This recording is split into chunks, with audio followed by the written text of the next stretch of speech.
Kaya anong ginawa niya? Dahil ang tao ay nagpakasama, bumaba ang Diyos. Sino yung Diyos na bumaba sa langit? Pagpuntang lupa. Si Jesus. Bumaba si Jesus sa lupa. Para ano? Tubusin sa kasalanan? Tama. Pero,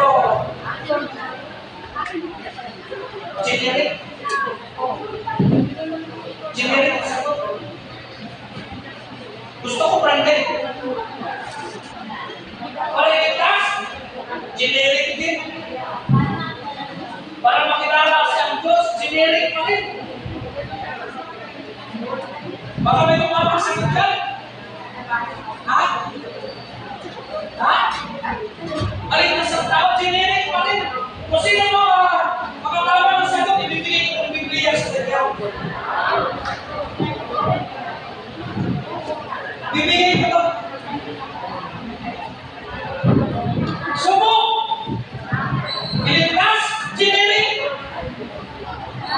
Ha? Patungo sa kasalanan, generic pa rin. Sumo! Ibibigay ko ito. Iligtas. Ubiyahan na lang ang ginagawa ko.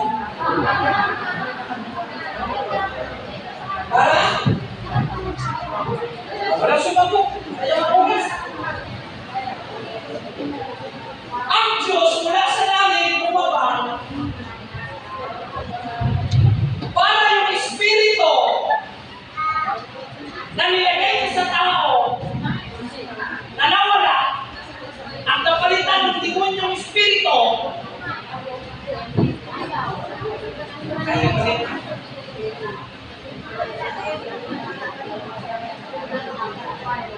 Kailan niya binalik? Nung siya'y namatay. Nanaog sa kinarumunan ng mga yumao sa ikatlong araw. Teka lang, huwag mo na pagkalit sa langit. Ikaw ang nagkaka. Bago siya umakit sa langit.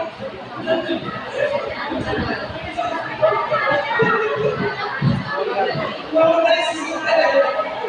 Umakit umakit sa langit. Paano tayo umakit kagad?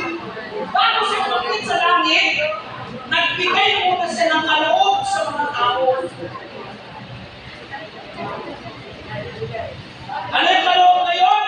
Ang unang tumanggap doon ay ang 11 disciples na nagkakatipon sa Aperon, sa lakang pinto ng barko, sa lakang pintana. Sila ay sumasamba at biglang lumabas si Jesus sa kalangitan at ang sabi, Assalamualaikum.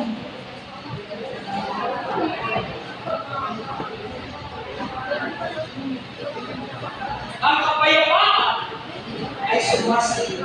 At pagkatapos sila ay